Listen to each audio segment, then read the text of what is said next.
अस्सलाम वालेकुम and welcome to AH के वर्ल्ड। व्यूअर्स, आज हम लेकर आए हैं 3 फ्लैट्स अपार्टमेंट जो फॉर सेल हैं कराची में। तो आइए शुरू करते हैं।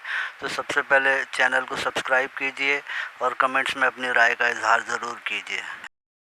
व्यूअर्स, ये apartment state bank society scheme 33 इसकी लोकेशन है। 800 स्क्वायर फीट इसका रकबा है और 2 बेड लाउंज का ये फ्लैट है।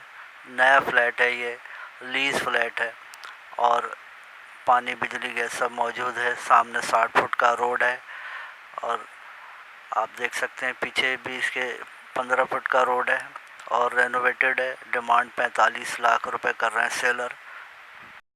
विवर, ये जो फ्लैट आप देख रहे हैं इसकी location north Nazimabad block M, project का नाम है यूनाइटेड अपार्टमेंट और ये भी 2 बेड लाउंज का नया फ्लैट है, लीज फ्लैट है ये 4th फ्लोर का। और आप देख सकते हैं मार्बल टाइल्स फ्लोरिंग सब हुई हुई है इसमें और ये बेहतरीन सोसाइटी है। डिमांड 33,70,000 कर रहे हैं सेलर का नंबर डिस्क्रिप्शन में दे दिया गया है रब्ते के लिए।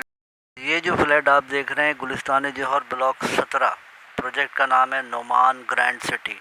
3 bed drawing lounge attach bath और ड्राइंग रूम सब दिया हुआ है। वेल रेनोवेटेड फ्लैट है ये। 3 साइड कॉर्नर है, लीज फ्लैट है। डिमांड 45 लाख रुपए कर रहे हैं सेलर। अल्लाह हाफिज़ एंड फ़ी अमान अल्लाह।